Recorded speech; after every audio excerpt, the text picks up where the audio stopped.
So hello everyone, NCERT की 11th class की ancient history की के डिस्कशन में मैं आप सभी का स्वागत करता हूं।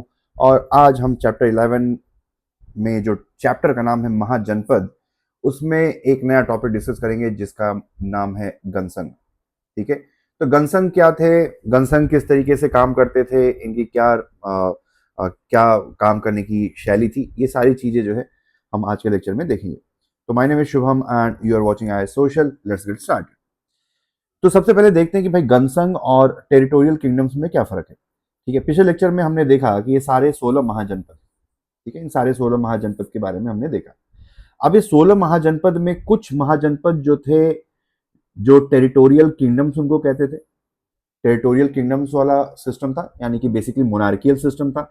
और कुछ महाजनपद को हम लोग गनसंघ कहते हैं। ठीक है, तो टेरिटोरियल किंगडम्स में बेसिकली मोनार्कियल सिस्टम था और गनसंघ में एक तरीके से रिपब्लिकन सिस्टम था। अब दोनों में डिफरेंस क्या है? टेरिटोरियल किंगडम्स में जो राजा होता था वहां पर हेरिडिटरी मोनार्की थी। ठीक है, हेरिडिटरी मोनार्की थी। और जो गनसंघ होते थे वहां पर जो राजा है वो चुना जाता था। ऐसा नहीं है कि राजा के मरने के बाद या राजा के बूढ़े होने के बाद उसका बेटा ऑटोमेटिकली गद्दी पर बैठेगा, ऐसा कोई सिस्टम नहीं था। टेरिटोरियल किंगडम में वैसा ही सिस्टम था कि भाई राजा मरेगा या राजा बूढ़ा होगा तो उसके बाद उसका बेटा राजा बनेगा, राज करेगा। लेकिन गनसंघ में जो राजा है वो चुना जाता था, इसी वजह से गनसंघ को रिपब्लिक कहा जाता है। और बाकी के जो महाजनपद हैं उनको टेरिटोरियल किंगडम्स या मोनार्कियल सिस्टम कहा जाता था।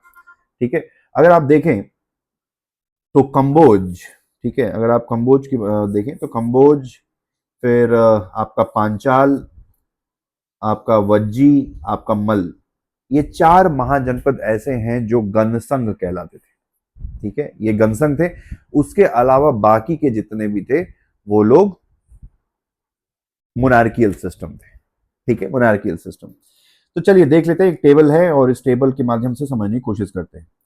तो गनसंघ की बात करें तो गनसंघ बेसिकली आपको हिमालय के फुट हिल्स पे देखने को मिलेगा। ठीक है, जैसे मल, गनसंघ आप देखो ना, आप ये अगर मैप देखोगे तो जनरली जितने भी गनसंघ हैं वो पहाड़ी एरिया में आपको देखने को मिलेंगे या पहाड़ों की तलहटी में या तराई क्षेत्र में।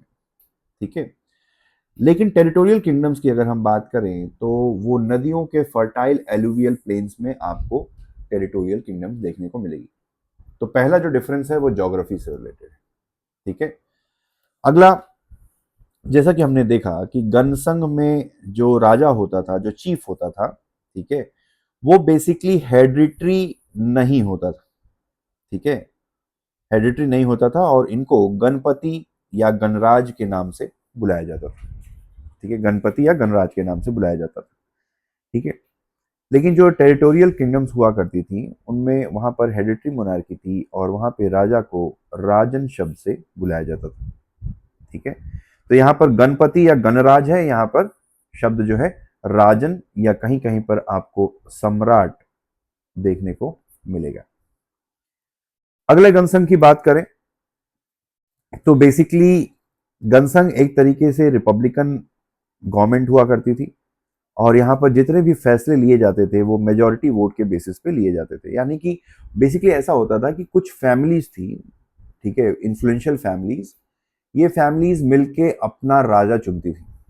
तो एक तरीके से ये रिपब्लिकन सिस्टम था, डेमोक्रेसी नहीं थी। ये ध्यान रखेंगे कि इन गणसंघ में डेमोक्रेसी नहीं थी, क्योंकि ऐसा नहीं था कि सब लोग वोट करते थे, सारे लोग वोट नहीं करते थे, सिर्फ only few selected individual they use to vote. इसी वजह से इसको ऑलिगैर्की कहा गया है।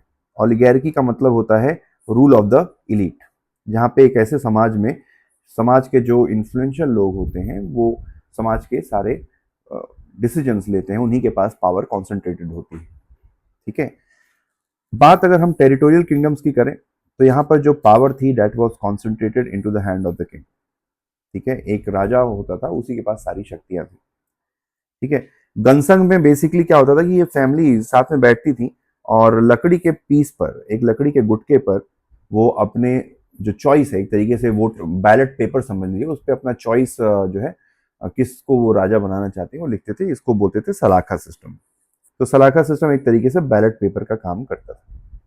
ठीक है, तो जैसा मैंने बताया कि गनसंग रिपब्लिकन सिस्टम थे, लेकिन डेमोक्रेसी नहीं थे। डेमोक्रेसी इसलिए नहीं थे क्योंकि यहां पर सब लोग वोट नहीं करते थे, सिर्फ कुछ सेलेक्टेड इंडिविजुअल वोट करते थे, और राजा यहाँ पे हेरिडिटरी सक्सेशन नहीं था, राजा जो है चुना जाता था। और ये जो थे बाकी जो टेरिटोरियल किंगडम्स थी, ये मोनार्कियल सिस्टम था, जहाँ पे system of hereditary hereditary monarchy hereditary monarchy वाला सिस्टम था। आगे देखते हैं, अगर समाज की बात करें तो गनसंग में बेसिकली ऐसा था कि गनसंग में ब्राह्मण्स का इन्फ्लुएंस उतना ज्यादा नहीं था। ठीक है, गनसंग में ब्राह्मण्स का इन्फ्लुएंस उतना ज्यादा नहीं था। इस वजह से जो सोसाइटी थी वो थोड़ी सी प्रोग्रेसिव थी और टॉलरेंट सोसाइटी थी। इसी वजह से आप देखोगे कि वर्धमान महावीर का जन्म और सिद्धार्थ गौतम, इन दोनों का ही जन्म गनसंग में हुआ। ठीक है, अगर आप वर्धमान महावीर की बात करें तो उनका जन्म लिच्छवी गनसंग में हुआ, और अगर आप सिद्धार्थ गौतम की बात करें तो उनका जो जन्म कपिल वस्तु करके एक जगह है, ठीक है, वहाँ पे एक गनसंग था, वहाँ पर हुआ। ठीक है, और चूंकि इन गनसंग में ब्राह्मणों का इन्फ्लुएंस कम होने की वजह से ये जो धर्म है, जो नए आइडियाज हैं, बुद्धिज्म और जैनिज्म, गनसंग में उनका जन्म हुआ। लेकिन अगर हम टेरिटोरियल किंगडम्स की बात करें तो यहाँ पे ब्राह्मणों का डोमिनेंस सोसाइटी पे बहुत ज्यादा था। इस वजह से समाज जो है काफी रूढ़िवादी, काफी ऑर्थोडॉक्स था, और इसी ऑर्थोडॉक्सी की वजह से कोई नए विचार जैसे बुद्धिज्म, जैनिज्म जैसे कोई नए विचार इन टेरिटोरियल किंगडम्स में पनप नहीं पा रहे थे। ठीक है, फिर अगला डिफरेंस देखते हैं। तो अगला डिफरेंस ये है कि भाई गनसंग में टू फोल्ड डिवीजन था, यानी कि समाज जो था दो पार्ट में डिवाइडेड था। अगर आप देखें गनसंग की अगर आप बात करें तो गनसंग में दो ही टाइप के लोग थे, एक तो हो गया क्षत्रिय और दूसरा हो गया कर्माकर। तो जो रूलिंग क्लास है, क्षत्रिय वे basically ruling class and Karmakar were working class. तो समाज में सिर्फ दो ही टाइप का डिवीजन था, ruling class and the working class. अगर हम टेरिटोरियल किंगडम्स की बात करें तो यहाँ पे वर्ण सिस्टम चलता था, जिसमें ब्राह्मण, क्षत्रिय, वैश्य और शूद्र, ये चार वर्ण जो है यहाँ पर थे। तो टेरिटोरियल किंगडम्स में फोर फोल्ड डिवीजन था, गनसंग में अगर आप देखें तो टू फोल्ड डिवीजन था। ठीक है, अगला डिफरेंस देखते हैं। तो गनसंग में कोई स्टैंडिंग आर्मी नहीं थी और ना ही कोई टैक्सेशन का कोई रेगुलर सिस्टम था। तो एक तरीके से गनसंग आप मान सकते हैं कि एक तरीके से it was a tribal assembly. ठीक है, या it was a kind of tribal community.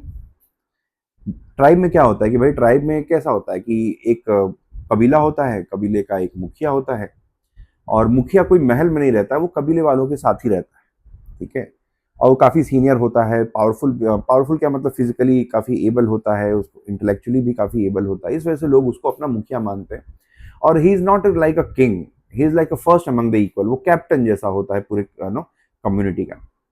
ठीक है, तो जो लोग थे वो ये जो कबीले के जो लोग होते हैं वो कोई ऐसा थोड़ी है कि सब कोई एक स्टैंडिंग आर्मी होगी उनकी, एक मतलब कि एक आदमी का काम ही यही होगा युद्ध लड़ना, ऐसा नहीं होता।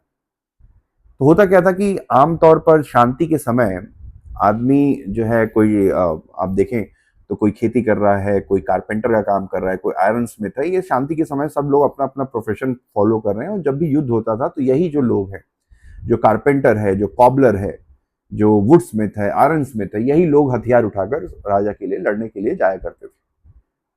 ठीक है, तो कोई रेगुलर आर्मी नहीं थी, मतलब रेगुलर स्टैंडिंग आर्मी का मतलब कोई ऐसा परमानेंट आर्मी नहीं थी भैया तुम्हारा काम ही सिर्फ युद्ध लड़ना है, बाकी तुमको सैलरी मिलेगी और तुम्हें कोई और काम कर नहीं करना है, ऐसा नहीं था गनसंग में।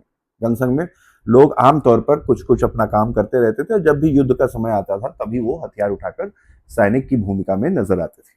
ठीक है, और यहाँ पे कोई रेगुलर टैक्सेशन सिस्टम भी नहीं था गनसंग में। जो जितने भी लोग थे जिनके पास जो भी एक्स्ट्रा होता था वो राजा को एज अ ट्रिब्यूट, ठीक है, एज अ ट्रिब्यूट के रूप में राजा को दिया करते थे, ना कि टैक्स के रूप में। ठीक है, ना कि टैक्स के रूप में।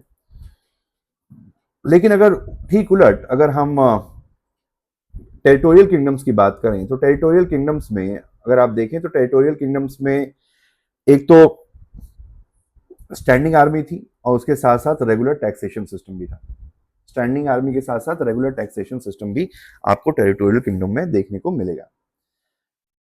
जैसा कि मैंने बताया, गनसंग में मल, वज्जी, कुरु, पांचाल, कंबोज, ये सारे 5 जो है 5 गनसंग थे। ठीक है, इन महाजनपद में ये जो 5 महाजनपद हैं वो गनसंग थे। वहीं पर बाकी के और जो हैं जैसे मगध, अवंती, काशी, असमक, अंग, ये सारे टेरिटोरियल किंगडम्स थे जहाँ पर हेरिडिटरी मोनार्की थी, जहाँ पे राजा के मरने के बाद राजा का बेटा गद्दी पर बैठता था। ठीक है, तो ये डिफरेंस है गनसंग में और टेरिटोरियल किंगडम्स में। तो ये था गनसंग और टेरिटोरियल किंगडम्स के बीच का फर्क। अगले लेक्चर में हम लोग मगध के बारे में देखेंगे, जो काफी इंपॉर्टेंट है, कैसे एक महाजनपद उठकर आसमान के ऊपर छा गया, सबको अपने डोमिनेंस में किस तरीके से मगध में बाकी के सारे महाजनपद को हराते हुए किस तरीके से अपना आधिपत्य, अपना जो क्या बोलते हैं जो वर्चस्व है वो कायम किया। तो कौन कौन से फैक्टर्स थे जिसकी वजह से मगध इतना बड़ा महाजनपद बन पाया, इतना बड़ा साम्राज्य मगध का हो पाया, वो हम अगले लेक्चर में देखेंगे। Thank you, thanks for watching, have a nice day, all the best. Also don't forget to subscribe this channel. Thank you.